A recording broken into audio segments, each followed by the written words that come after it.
Our main interest is to show you what brought about his fall.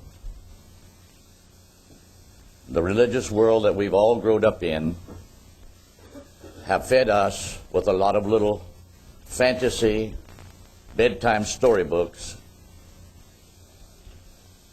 and that life and death all depends on that. We're going to say some things this morning I think will be helpful to you. And I want to speak here now for just a minute or two to the young people. But I'm very much determined, if there is a truth in this, it's got to be presented in a way that it takes out of the mind all the negative things of Satan. The Bible is written in a way that certain things that God wants His people to know are hid until the time for it to be made known. Then He makes those things known to the people that are to benefit by it. You're all aware we're living in one of the greatest eras when we hear the natural man of the earth harping. What we need is more education. What is education in the first place? It's to obtain knowledge.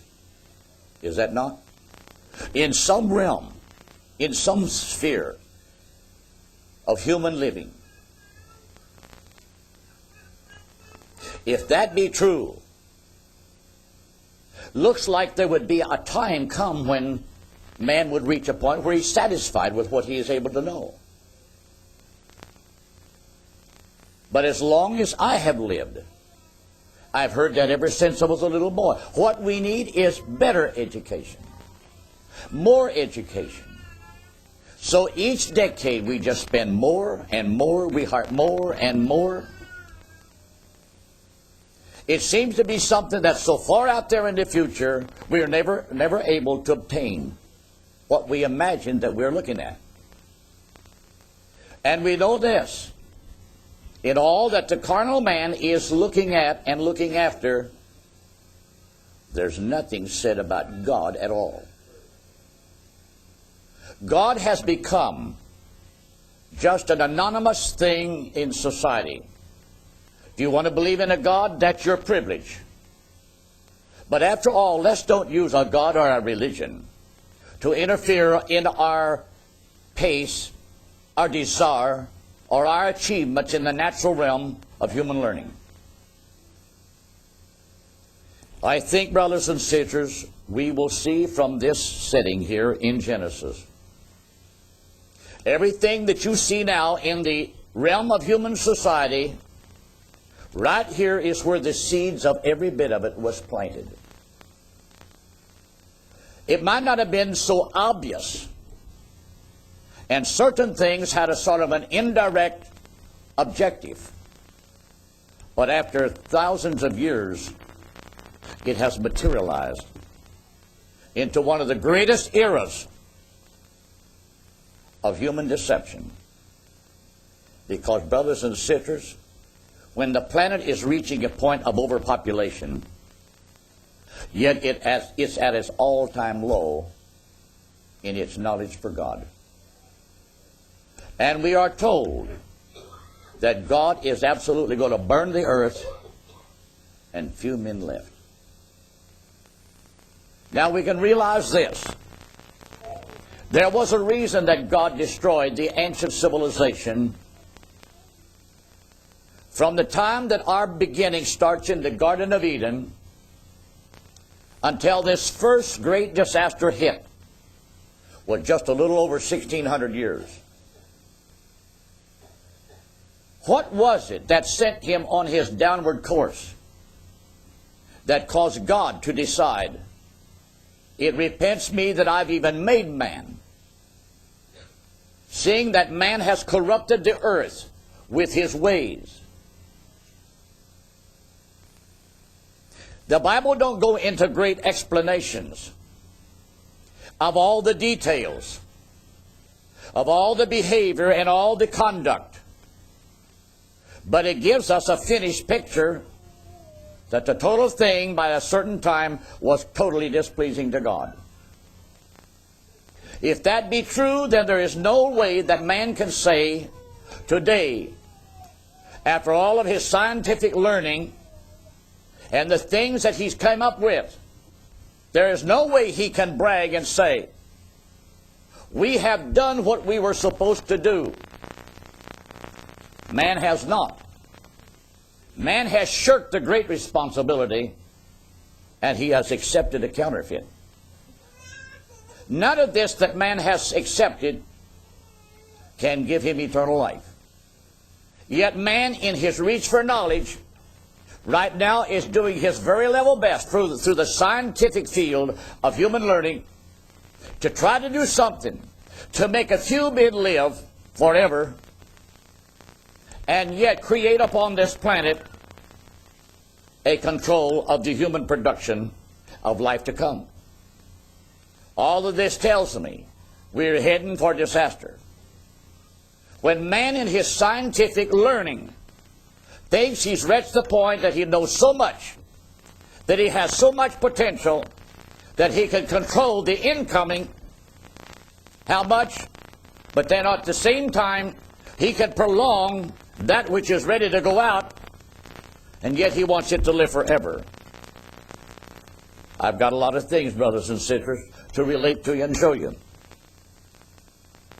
This thing all started, what I said the last time that we was here. The intimate act between a man and a woman in the Garden of Eden was a thing that set man on his downward course.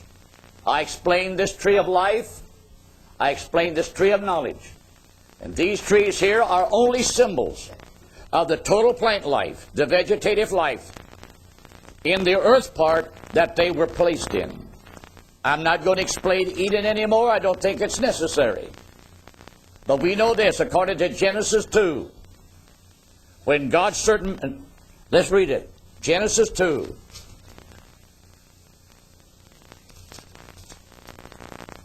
And young people, let me beg you this morning. I am asking you, try to meditate and put your mind on the sacredness and the holiness of God. We are not in a college. We are not in a grade school somewhere. We are in a building. And we're here by the grace of God to learn something about what we're all in search of.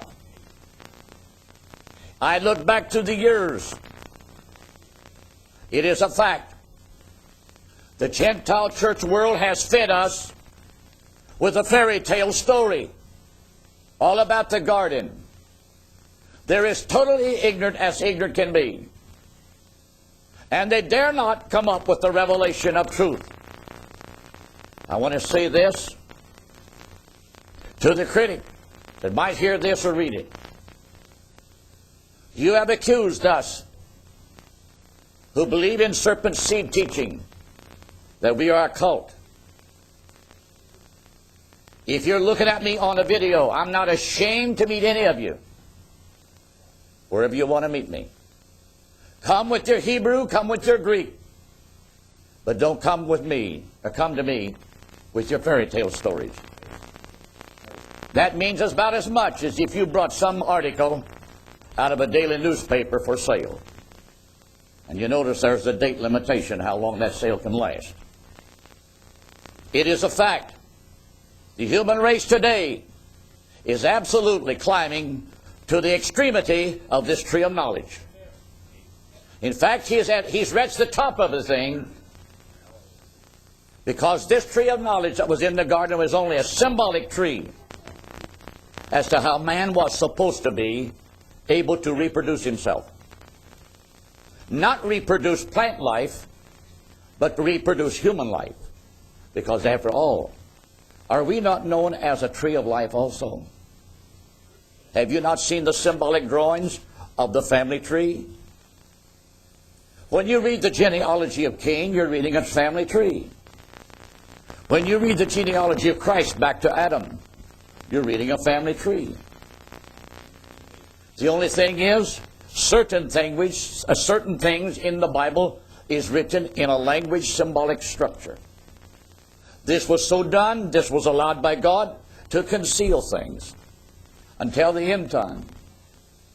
It is in the end time itself that we believe that God has an objective. He has knowledge that He wants to give to people.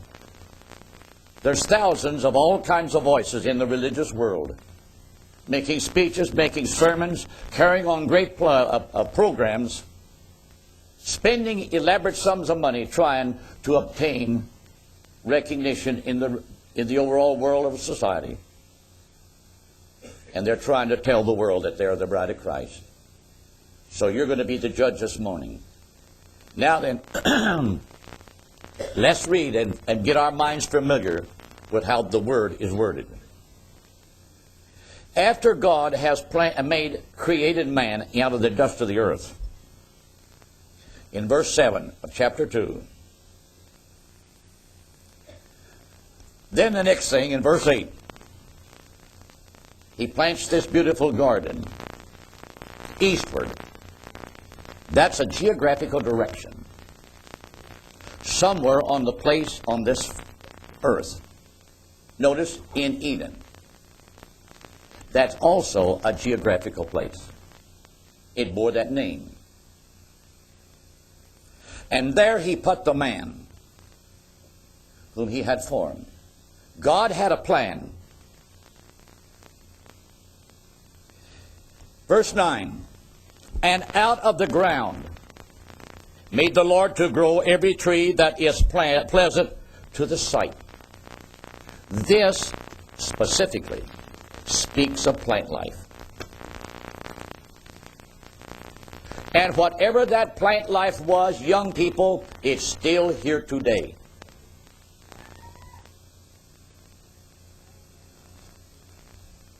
Look at it in this light. In that initial geographical spot was the beginning of a paradise realm that eventually was planned to be the world over. Because man was under a commission twofold. Not only to subdue the earth, but he was to address the garden. Now the garden was not the earth itself. Had nothing to do with the earth. All this plant life stuff grew right out of the ground. And they're still here today. Notice, the plant life says, good for food, the tree of life also in the midst of the garden. Notice now, this tree of life was associated with this plant life. Yet it did not grow out of the ground. All of this was to be partaken of. Watch what happens. And in the midst of the garden, and the tree of knowledge of good and evil. Here's the tree of knowledge of good and evil. You have heard it said, what is a lie? Truth twisted. What was it that went wrong in the garden that got Eve to do? A truth was quoted to her in the wrong sense. It was not just a plain out lie. Eve would not have accepted it. She was asked a question, hath God surely said such and such? And she says, God has surely said. But he comes along and he twists it a little bit by saying, now you know good and well, that's not the way it is. It's like this. For God himself knows the day you eat of that tree, you'll become as gods to know good and evil. Little did she realize what this was opening up her mind. It sounded like so much truth. But yet she did not realize Satan's objective. Now, my brother and sister, genetically, you and I were there in the loins of that man, Adam. How many understand my point? We were genetically laying there in the loins of that man, Adam, who is the progenitor of the oncoming races of people that will appear on the face of this earth. Whatever he does, then potentially we are going to receive and be heirs of the final outcome. And you preachers, you critics, who want to say, but this is not something that's in the genes, this is a total spiritual thing, you have missed God completely. Because the Bible, brothers and sisters, is a book that completely shows you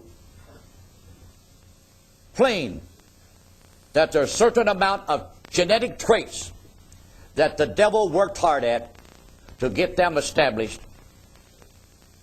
And this is exactly why, in time, there was the necessity for God, out of all the mixed races of the face of the earth after the flood, God called one man out of the geographical area where society began to spring up after the flood, and that man was named Abraham.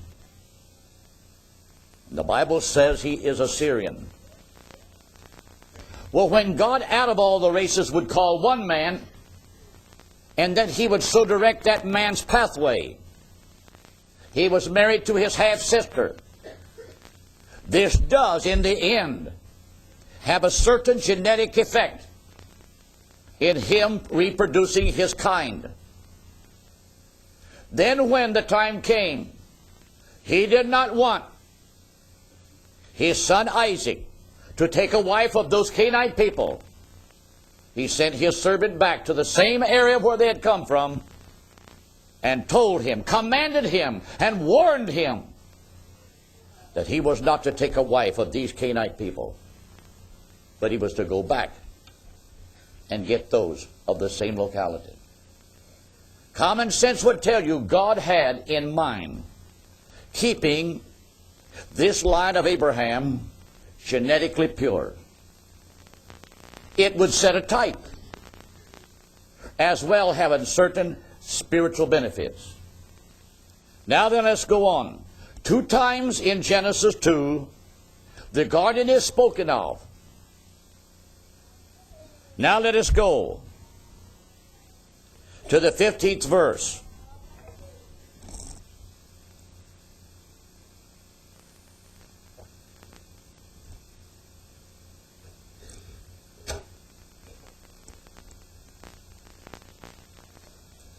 And the Lord God took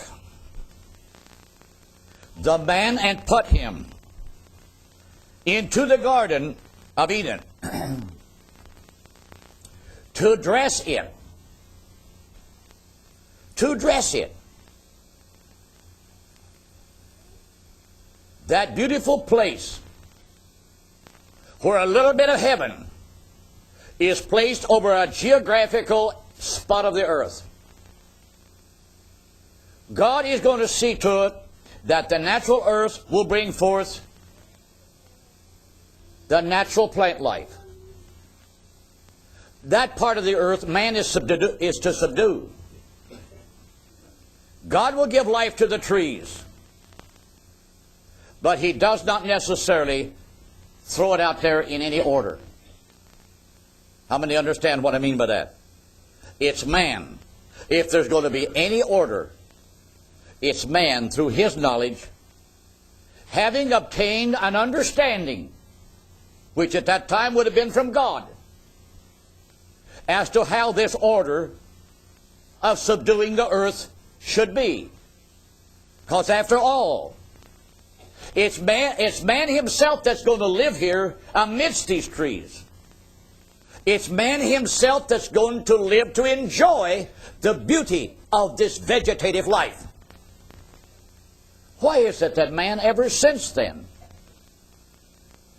Why is he always in his biggest achievements around his metropolitan centers of society? There's always a place somewhere. He likes to set it aside and refer to it as a park. Even the government will sanction and set aside certain acreages in the West, throughout vast regions of the interior of our country, and refer to it as an open park or national park. We must understand the government is not going to subdue that. And neither will they allow man to tamper with it. In fact, it's restricted from man even to do anything with it. Because the government wants it to remain as it was originally, we will say, found. Without any order. Without any human beautification. Leave it in the wild as a habitat for the animal kingdom. I think there's more fussing today. Some of these animal rights activists trying to say, if we disturb the habitat, we disturb the animals' way of living. Well, here of late, once in a while, there's a little advertisement.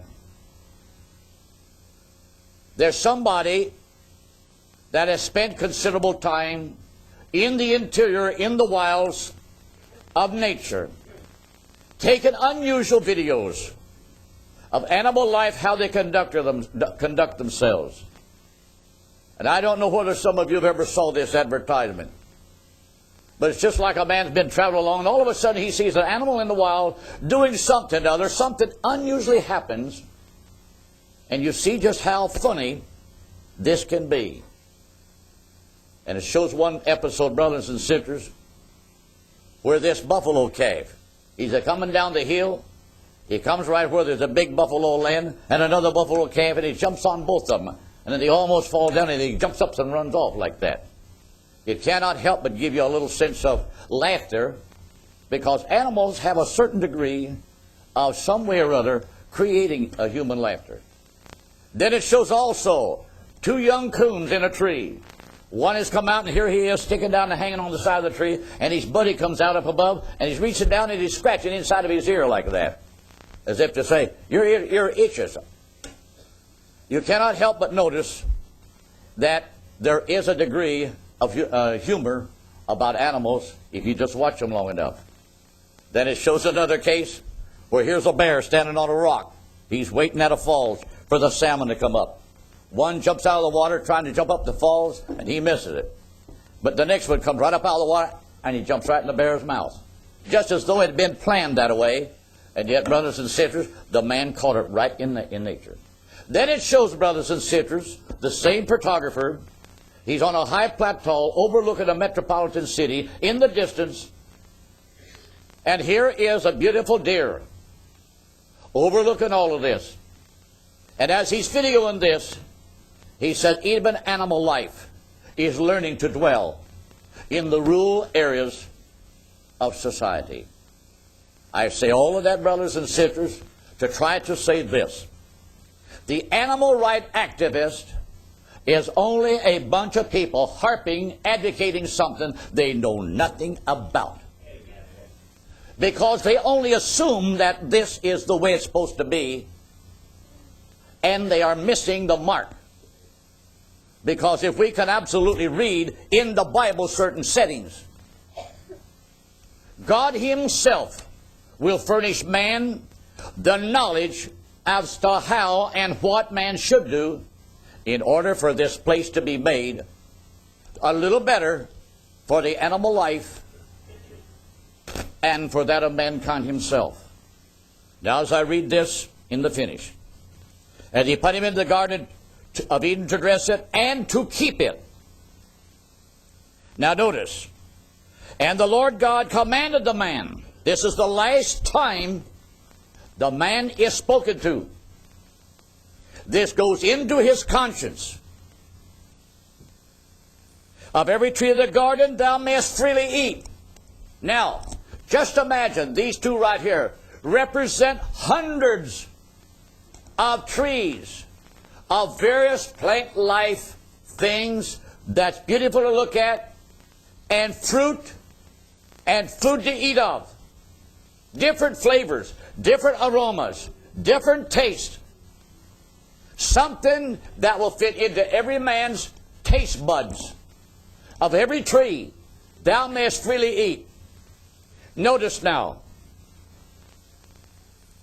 But of the tree of knowledge.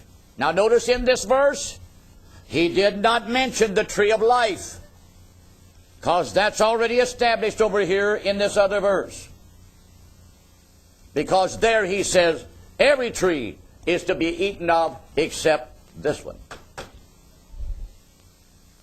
Again then he speaks, but this time he speaks specifically of this, thou shalt not. Now then, but of the tree of knowledge of good and evil, there is a clue in that, good and evil. This is no doubt what Satan, through the serpent, threw at Eve. Why, God knows the day you eat thereof, you will become as gods, to know good and evil. Don't you want to be part of that? That's just exactly what has happened to America. 30 years ago, when we did not have this perverted society, all the crime running rampant, total social breakdown of the human home and family. In the Court and Democrat, which is the local paper, I think it was 3 weeks ago, there was an article there. Normally it lists those applying for marriage license. It lists also the applications for divorce. If I remember right, there was in that setting of that paper 14 or 15 divorce applications and only 4 or 5 for marriage license. You know what that tells me? You've got a breakdown of the American society that there's 3 to 1 going the wrong direction. How many catch my point? 3 to 1 or 4 to 1 is the ratio. What's behind it? The devil is out to destroy Americans' total image that she has had in years gone by to the total social world. At the end of World War II, all because it was forced upon us. Not because we were seeking to achieve this position. We had spent decades gradually over here across the waters from ancient Europe and the old world, minding our business. But a conflict, both in the East and in Europe, forced us to take a stand for the preservation of certain essential things that are right. This forced us into an era of scientific discoveries for the sake of achieving momentum and the means to lick our enemy and bring him for once and for all to an all-time end.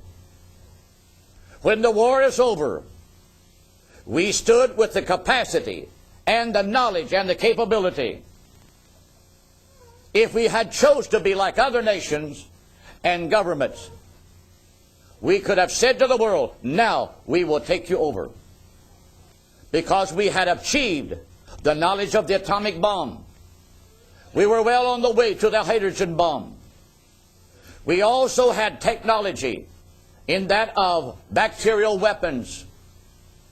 All of this, brothers and sisters, was enough to make the knees of every nation bow to us.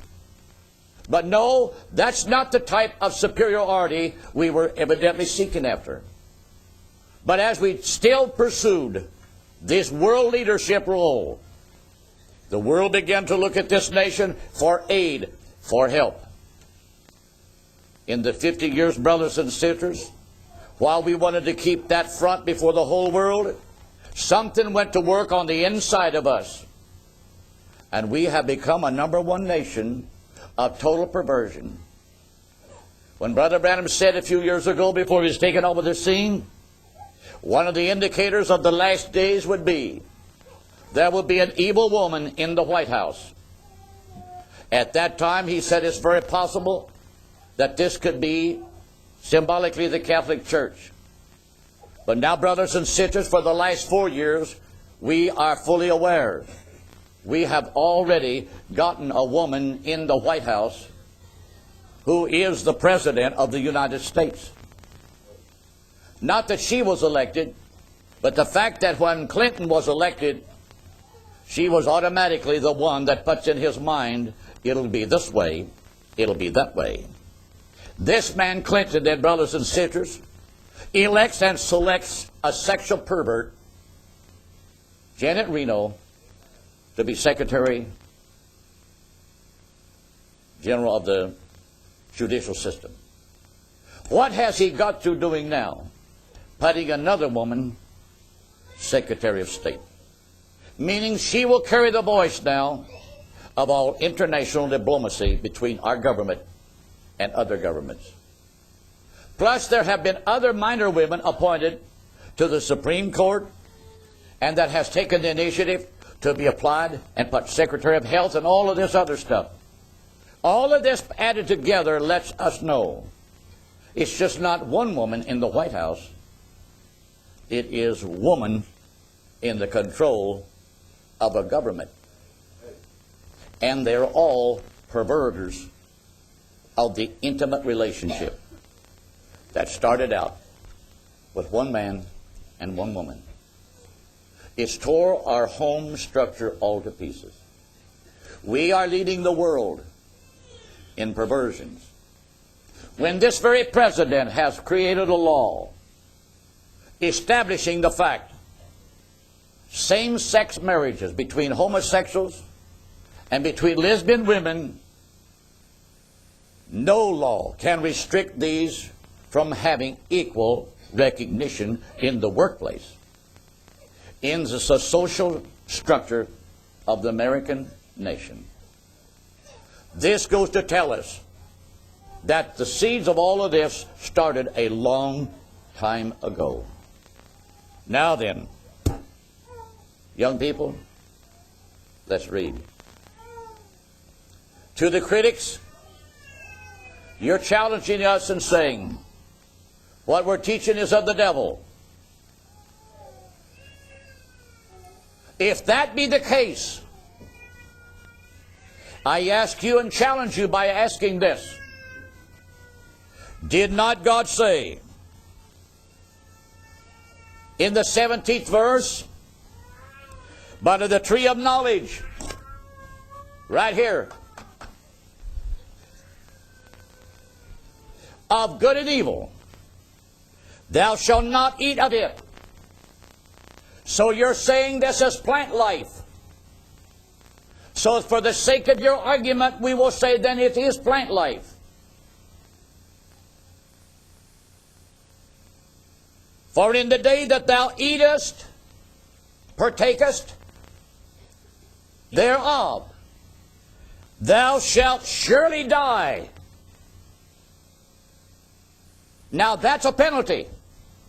Will you agree with me? A penalty.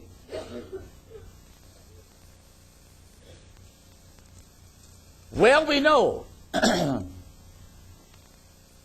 in the course of time she did eat of it. Because when we come into the 3rd chapter, that's what we find going on. So she ate of a tree that the critics would say, it sure isn't what you say, Brother Jackson. Then all right, here we come with a question to you. When she ate of this tree, and as I've said before, she did not just reach up, and the serpent was not a big reptile hanging here in this tree as I've seen it portrayed in the artist's conception of mythology. like a snake hanging in a tree of apples. Now I know, brothers and sisters, no matter what kind of an apple tree you are talking about, Grands and Golden, Stark's Golden Delicious, or Stamen's Wine Saps, you name it, when they're full of really beautiful fruit and they're ripe, what a beautiful tree it stands out to be. So the point of it is, in their mythology, they will try to show you a snake hanging here talking to Eve. I have to say, when you portray it in that image, that's Satanism. How about it? I said that's Satanism in disguise. God never ordained for the reptile family to have vocal cords to speak to mankind at that time.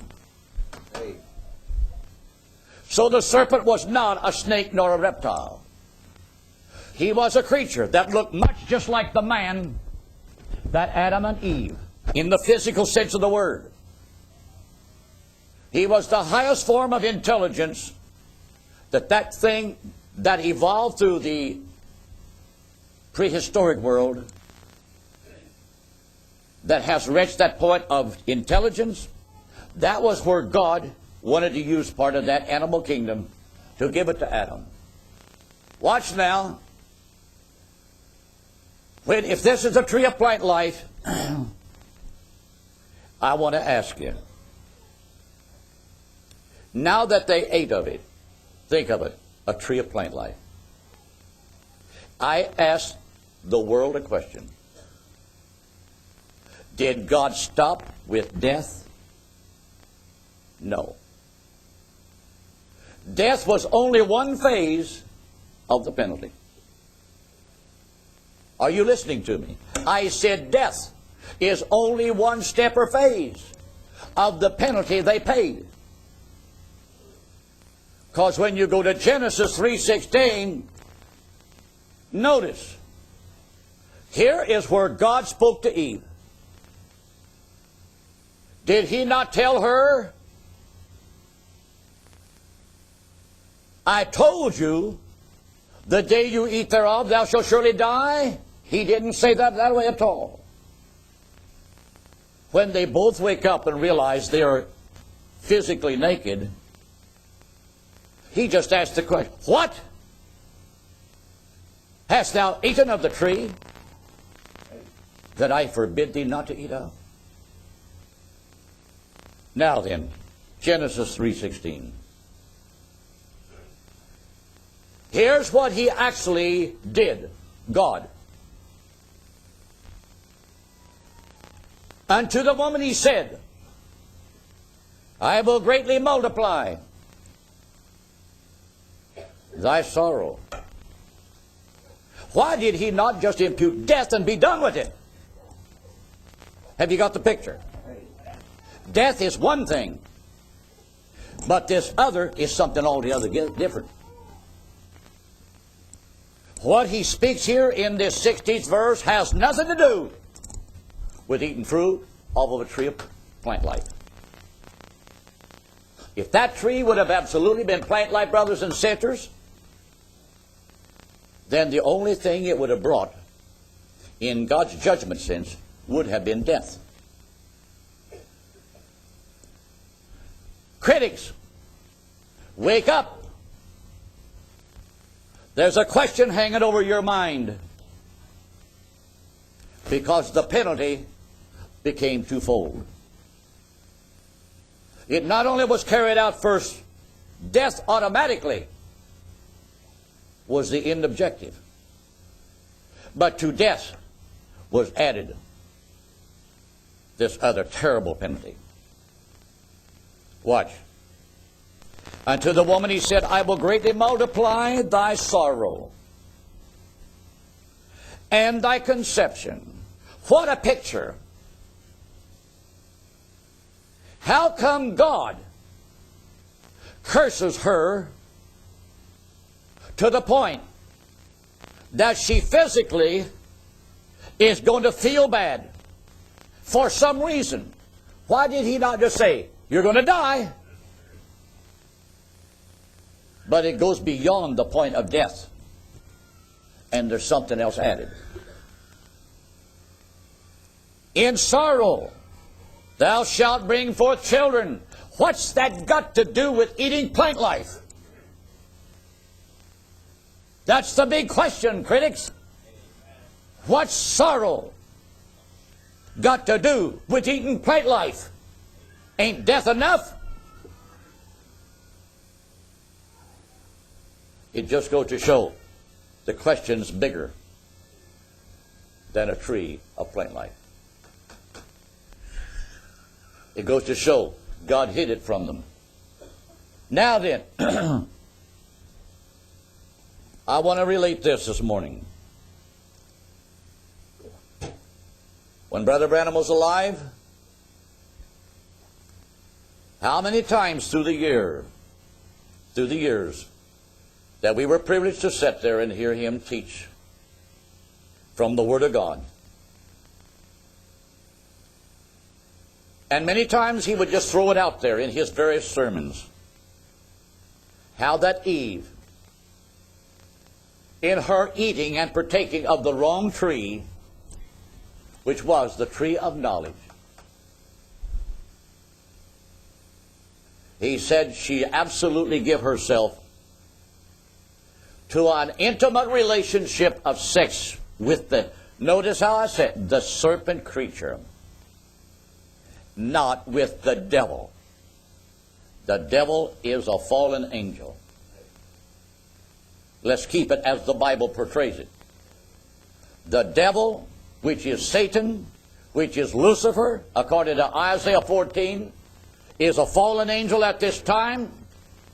And behind the shadows of our beginning, he's lurking in the background, waiting for an opportunity to strike at God in the new beginning for the planet Earth and for this creature called man, made a little lower than the angels, in which God has crowned him with honor and did set him over the works of his hands.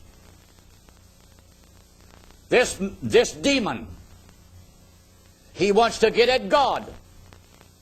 He wants to get at this man who's going to be a little lower to him in authority. So there's a creature in the animal kingdom. And I know that these modern theological seminary characters, they played up their mythological conception by propagating the things they have.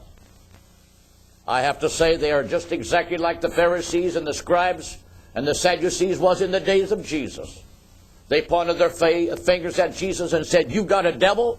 You're Beelzebub, you're this, you're that. Get out of here with that stuff." Well, I want you to know, real truth in its hour, when God takes the veil off of it to reveal it to the human soul, to the recipient that's going to benefit by it, it never has been accepted by the religious world in generality. It's been condemned. It's been lied about. It's been exploited in that of the negative sense. But as we go a little further here, I want you to know, when Brother Branham would say it's a sex act in the wrong way, Brother Branham, in all the years that he was here and talked like this, he never did come out and really publicly explain what then eating the fruit off of the tree of life was. I sat there many times with the question in my mind. Yes, I know. It's got to be that. This is involving an intimate relationship in the wrong sense of the word. But if it's a wrong, then just in what way is eating the fruit of over here? In my mind there was the thought, then it's got to be the intimate act in the right way. But I could not see the complete picture. And I'll never forget until the year of 1966, Brother Branham is dead. I had said for a long time, I will never teach this until I know what was the tree of life. What was the eating of the fruit off of the tree of life? Since we read in the Scriptures that Adam and Eve was never allowed to stay in the garden long enough to be able to eat of the tree of life in the manner and in the fashion that they were supposed to. I just said, I will never touch it. I will ignore it. I believe up to a certain point that what he said is right. But until I know what the tree of life was in the eating of the fruit over that, I will keep my mouth shut. It went on till the month of October 1966. We were in a meeting at a certain place. I had been asked, when am I going to speak on the serpent seed? Back in those days, I would just throw out here, well, when I feel led. That was only just an excuse, just pushing the whole thing ahead. And I was just hoping that I could get out of the meeting and close it without ever having to explain or say anything. Because I remember from the tabernacle back at that same period of time, there was a man out of the Salvation Army. He had became a follower of Brother Branham's teachings. He too became very excited. He went to Florida. And the first thing he did to an unlearned group of people, he taught serpent seed just as he thought it was supposed to be. And the report came back. He tore them all to pieces. It confused them. And therefore, automatically the man brought reproach on himself because he did not have the knowledge, really, how to express it in the true sense of the word. That's why I said, I'll never touch it. So with that in my mind, I just was going on through the meeting. And this one night, it was on a Friday night, I went to bed and I said, Lord, you know I will never teach this subject because I've got to know what the fruit on the tree of life would have been if Adam and Eve could have stayed there. Sometime in the latter hours of the night, I saw myself in a dream. I'll say this, young people. What I saw myself in was not the scene of some perverted display of human immorality. I saw myself like I was an individual that had been placed in a hospital. And as I was in this hospital room, suddenly I saw two figures come in white. They come into my room. One comes to the left-hand side of my bed, one to the right. And they start rolling my bed out of this room. And in my mind, I'm thinking, they're taking me to the operating room. I see myself being pushed down this long hallway into this operating room. The room wasn't large, but as I'm pushed in there, finally then, brothers and sisters, the bed is turned around and placed against the wall, with me facing the direction of where the door was. Then, these two figures, dressed in white, one took a position at the left-hand side and one took a position at the right-hand side. I saw them reaching back to something or other that they had access to. And they picked up some kind, seemed like surgical instruments. And then they began to draw a mark on my forehead. And suddenly my spirit was out of my body. And I was standing over there like in midair, looking down at my body and at the bed that I was laying in.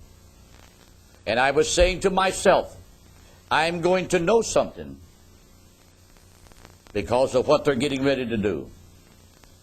It seems as though they took and cut my skull right from this front, right straight down through, until my skull fell open, just like it had hinges on the back. And I can see my critics as I tell this, oh, what a dream. Boy, you can tell that sure came from the devil. I'll have to say this. God knows exactly how to speak to the human soul in pictorial ways.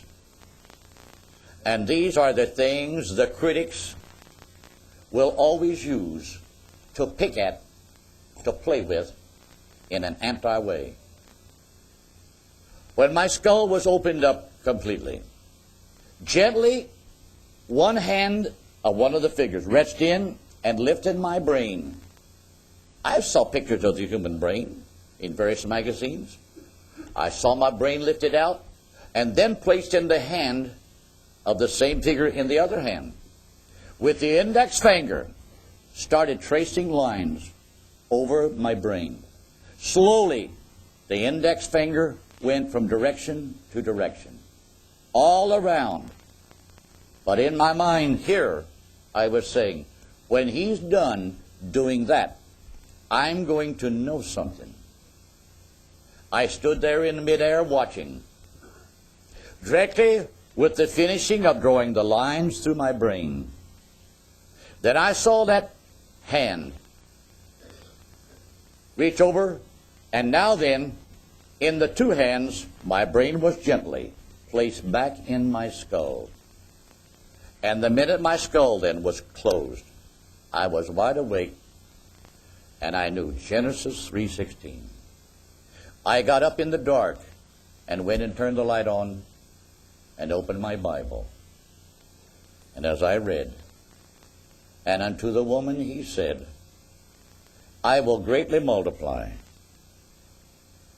Critics, how many knows what the word multiply means?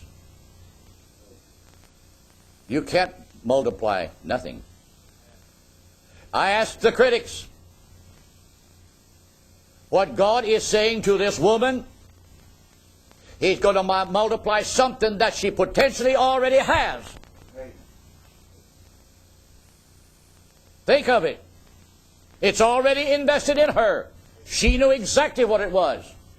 I will greatly multiply thy sorrow. What's this sorrow pertaining to? Eating a fruit of a plant life tree? No. This sorrow is going to come about because she's eaten of the wrong tree. It's not only brought physical and spiritual death, but it's brought a physical curse to her body. I beg you, in the name of Jesus Christ, if you theologians want to pertain that this is all plant life, why did not God curse her lips, her mouth, her teeth? You want to use your intellectual learning and try to defend your little image that it's got to be plant life. Plant life had nothing to do with why she was condemned and penalized through her reproductive organs. I will greatly multiply. Add to thy sorrows. This means physical sufferings. And God only knows, from that day henceforth, the number of feminine individuals that has literally died in the pathway of life as they wretch the time, brothers and sisters, to bring forth offspring into the world. Look at Rachel. She died giving birth to her last child. And there, outside of the walls of Bethlehem, is an ancient tomb. And the Jews all over the world will go there at the tomb of Rachel, and they seek to pray. All because Rachel was a woman, but she suffered death. So her death was added with sorrows. Now watch. I will multiply, add to. Why is not death itself enough? Why add anything else? Ain't death enough? So the point is, if plant life is the excuse, why is not death enough? But death was only temporarily spiritual death, because it means God is going to drive them out of that little place called heaven. But being driven out of that, God knew good and well, this would cut off their access to the tree of life. So the initial period of conception that she automatically had in her physical body, by how she was to conceive life and to be a mother for all oncoming life that would be expressed into the human family, since she's going to be cut off from that little bit of heaven, here's the only tree that she by right now can obtain from and eat of. Because this tree, brothers and sisters, did not grow out of the ground. It's only a symbolic tree that stood there in the Garden of Eden. The wrong, the right. Or the right and the wrong. The good and bad. True or false. Them's the two basic laws that have governed this human race and society ever since our Eden. Will you agree with me? Now then, and thy conception. When those words entered my mind at that time, I automatically knew how and when Eve was to have had intimacy, relationship with Adam, her husband, off of this tree. Because this relationship or this period in her body, and I challenge the critics of this, has nothing to do with her going and telling her how many apples she can eat, or how many oranges she can eat, or how many pears, or any other fruit of the plant life. It's to govern her that she will know exactly, beyond the shadow of doubt, when to give herself to an intimate relationship which is holy and pure in the sight of God. As I said the other Sunday, people, it's the devil who has took this relationship, perverted it, and made it an ugly picture. Young people, don't let the devil get on your shoulder and feed your carnal mind with a bunch of filthy, negative pictures about life. You are not the product of a devil walking around throwing this out. You are the product of a man and a woman somewhere. How many understand my point? Maybe you were conceived in the wrong relationship. I'm not here pointing the finger. God is a merciful God. But it's the devil who wants to pervert this whole thing and make a mess out of it. How can a holy God ordain that life that pertains to the reproduction of another son of his, which was Adam? How can a holy God give forth the knowledge of how to reproduce themselves? And that's what it all pertained to. If the conscience of it was all in the mind. So I can say this, after reading that passage of Scripture, I knew exactly now, if Eve from that moment on would have said to this serpent, sure he talked. He had vocal cords. He could talk just like her husband could talk to her.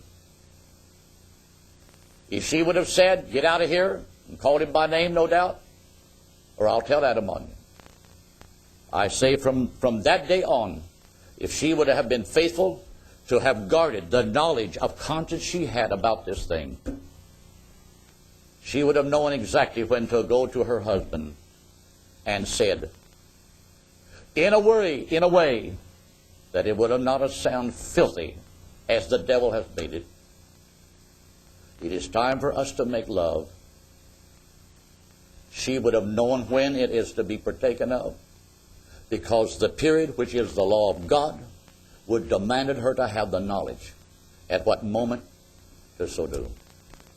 Having been a farmer, brothers and sisters, I have watched the feminine creatures in the animal world.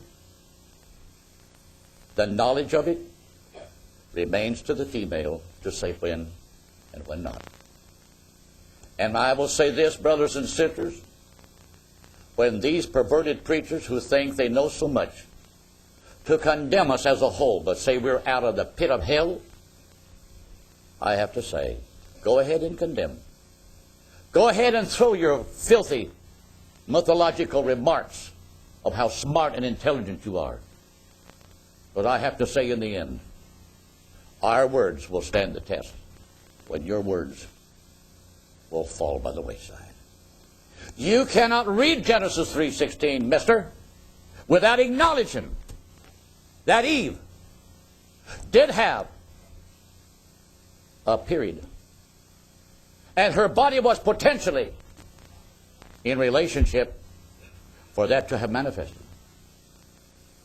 This is for the right act to have been done, because you can see that. That's why when God said, I will greatly multiply, this means I will absolutely multiply, Eve, the things in your body that you already know is to rule you, guide you, give you understanding, to know just exactly when to go to your husband to make love. Young people, I don't never want a professor of sex education stand in front of me of your institutions of sex education. I will have to say to him, you low down dirty snake, you cannot speak of this in a sacred way. You are worse off than a snake could ever be. First off, you're not teaching our young generation the knowledge of this from a holy standpoint with God in view. Because the end result is to open up their little minds to the knowledge sex for pleasure. From Chicago to New York City, across this nation, our colleges have went further with this act between young people than any other institution on the face of this planet.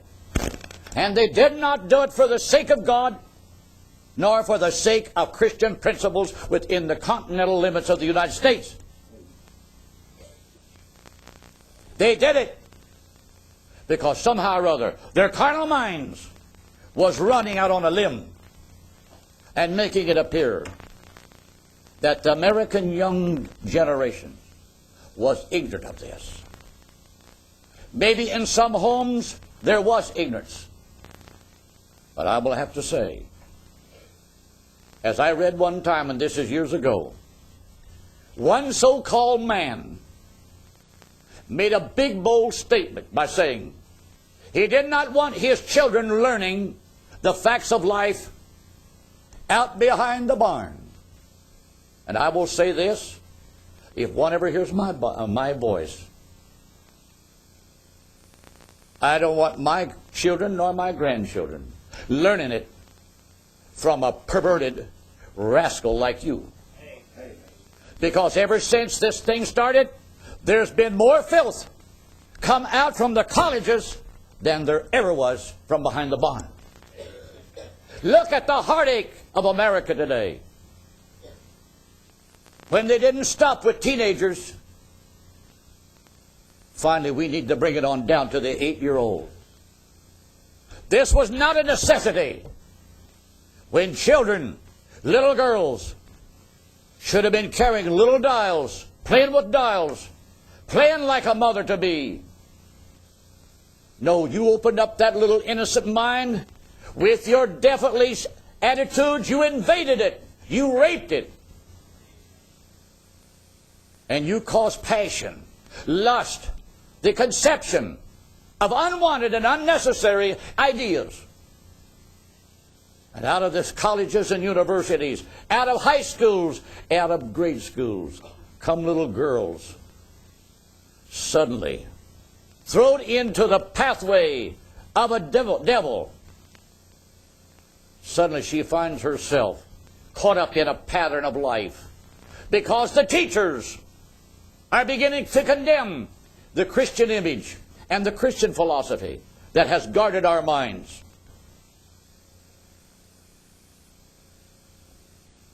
And made it that sexually active is justifiable. They took the wrong out of the picture. They took the holiness out of the picture. They took the sacredness out of the picture. And they made it sound like it's only wrong if you perceive it to be wrong. That's just the dirty devil. The same devil speaking through modern man today just like he did the serpent back in the Garden of Eden. And with that, brothers and sisters, across this nation, there is little 12-year-old girls that have gave birth to babies that should have never been. And the statistics go to show, I never heard of an abortion clinic before this damnable, rotten stuff ever started. And I want to say this, to guard the principle by what I'm saying. And if any Jew should hear my words, I want to read from your own Jerusalem paper, from your own society, comes words like this. When your own president, when he was asked a question approximately 4 weeks ago, how he viewed a gay man and a gay woman, and he said, I have to defend the principles of a man who will be a man. Keep in mind, it was to and through the Jewish people God gave us this sacred word. It was written in its sacredness that it might be a guard to our minds and to our spirits. But the devil, through his theological tricks, has given us leaders who are blind and ignorant to the reality of life. And when that President Wiseman said those words, out of the society of the Jewish people in Jerusalem, up went the cry, give us a new president. I have to say, that's a shame. That's a slap in the face to the very people that we Gentiles have looked at. I don't say all of us Gentiles, but as a Gentile, yes, I have looked upon the Jewish race with respect because God called them to be the recipients and those that carried, that had received the precious word of life that's been given to your and my trust. And so today, brothers and sisters, I have to say, the most and foremost thing that the devil is after, don't never think, brothers and sisters, that God hates the beautiful houses that are being built.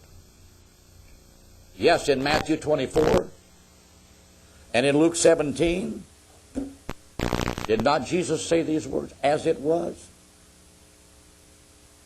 so again shall it be.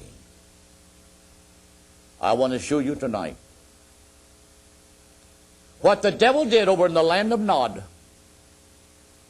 What he brought out of that land of wandering was all the evils that you see in America today and the rest of the world.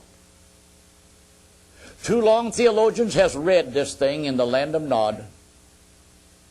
It was some far wretched place in the backwoods. But out of the land of Nod, 1,600 years after the Garden of Eden and man was driven from that beautiful place of paradise, out of the land of Nod came every evil attribute that in the following number of years was the downfall of the human race. I have to say, it's come in these last days in the full potential. And I want to thank God this morning. Don't come to me portraying Eve eating an apple off a mythological plant life tree. If that's all you've learned in your school of learning, you don't need to read the Bible. So that's why I say, don't forget what Genesis 3:16 really meant. This goes to show, as she was in the garden and in heaven, they could eat all of the plant life trees they wanted to, and they could eat of this. They knew that was to reproduce themselves. That's why she was given originally certain periods. If those certain periods would have been used, expressed in the sacredness and the holiness to bring life into the world, I'll say this. You would have never had Dr. Einstein. Out of Nod came the seeds of every mathematician. You young people who are teachers' helpers, please, I'm not against education, but I'm against this rat race that they're pushing down the young people's throats today. And if you think God's going to accept it, you stick around. Do you know what it says in 1 Corinthians? It tells me in the first chapter, God has not chosen the wisdom of this world, but he's chosen the foolish things to bring to naught. Yes, this is a day, brothers and sisters, from the highest positions of human learning. They're sticking their chest up. Look what we have obtained. Yes.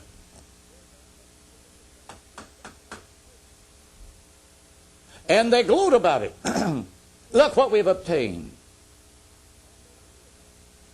I said this down in Georgia as I was talking on the prehistoric world. And I think I've said it here too. You can go to school until you're 50 years old. You can learn about all the math you want to. But you will never be the inventor of a thing. If there is any inventions out there that you and I are to benefit by, it'll be because somewhere God has caused a creature to be born who absolutely breaks the standard and the trend of modern thinking and concept. And God will place in his mind a picture how to set in motion certain dreams and things of his mind. Because inventions, if they're good, they come from God. If they're evil, they come from Satan. And this is why, brothers and sisters, you can see it, brothers and sisters, the world over. The knowledge to invent something that's beneficial to the human race don't come through a seminary. It usually comes through an individual who is soured out on the present trend. So I just say this. If you need an education, use it. I said this in Georgia. If I was on a 747 going from here to Tokyo, and I heard that that guy up there at the head of the controls did not have an education enough to know how to read a map, and all the points of direction is going, I'd say, let me off with this stinking thing. Yes, get an education for what you're going to do with it in life. But don't, for goodness sakes, tell me I have to have your stinking education to preach to you truth. Because it don't come that way. God will do the teaching. And that's why these educated preachers, brothers and sisters, they like to paint a picture that we're the devil. We're a cult. I have to say. Over the face of this earth, we are the only people that's got sense enough to know that there's things out of this book God has reserved for us to understand. Now, the Lord's willing tonight, I want to show you exactly why was it necessary for Cain to leave the land of Eden. He did not go to the land of Nod with any intention of doing evil. That was not in his mind. But brother, it all goes to show, you cannot leave the presence of God and expect that you're going to go out here in this world and live just an anonymous life and never get in trouble. We've got people, they were practically born here in Faith Assembly, young people. I'm thankful that most of them, one way or the other, have stayed in contact. But somehow or other, brothers and sisters, some of them have grown up with this headstrong, rebellious attitude. I don't want to follow that way. I don't want to live like that. Well, you don't have to. Nobody stands over you with a whip. But neither can you go out these doors, brothers and sisters, and choose your own life and say you'll not get in trouble. Cain didn't plan on getting in trouble. But him and his kind, after a few hundred years, they became the sole means how everybody else got in trouble. They weren't willing to stay over in the land of Nod, keep their rotten ways of life, all that they've learned, all that they've put together, let them stay there. But no, did they? No, here they come, like a flood. So in the land of Eden, where the sons of God line was, it wasn't long. That old satanic thought, well, maybe it isn't so bad after all. Maybe there's nothing wrong with it. Maybe we've just been a little too strict. Maybe we've been a little fanatical. When you begin to think like that, after a while you begin to cave in. Satan moves into your mind, and then he begins to absolutely, that's right, come on, have a good time. And it ain't long. You will be worse than that came from there. That's America today. America, 40 years after she kicked the Bible out and she kicked prayer out, she's got a problem. She's teaching sex education in every institution. But she's got abortion clinics on the front boulevard. They didn't need that 50 years ago. You can't have it both ways. You cannot live in pleasure and have that too. God won't allow it. There is a way that's right, and there's a way that's wrong. This was right. That was wrong. And it's still alive today. So I'm going to stop at this point, and we're going to go into the land of Nod. We want to really see what happened. And America has been to the world like Eden in the past. It's been known by the unbelieving world, a Christian nation. But they came here. They had to fall in line with our Christian-oriented overall picture, how we wanted society to live. But when we begin to get so weak in our conviction and our leadership, then the devil brought everything out of the land of Nod by bringing them from the east, the west, the orient, and everywhere who had no God. And now, brothers and sisters, we are turning out perverts by the thousands. We are turning out crime, cranking it out. In fact, we can't even pass laws and collect taxation money fast enough to keep up with the trend of what crime is and all. And keep in mind, perverted sex is only a brother to all kinds of other crimes, because it orients from the same place. It comes right over the tree of knowledge. Heavenly Father, this morning, I pray that, God, you will take these words. I am unlearned, but I'm thankful that, God, you have gave us a picture clear enough. It's a warning to us. How that, God, we can look to you, our holy, a justifiable God, who knows how to deal with us as mortals, and to help us to overcome our weaknesses, to make us to think pure and clean, to see ourselves in the proper perspective. Lord, I pray for all these young people, because, Lord, down the road just a little short time, only, Lord, you know exactly what they're going to face and how they're going to withstand it or resist it. So, Lord, help us to be found faithful in the end, that you'll be glorified. In Jesus Christ's name we pray. Amen. May the Lord bless you this morning.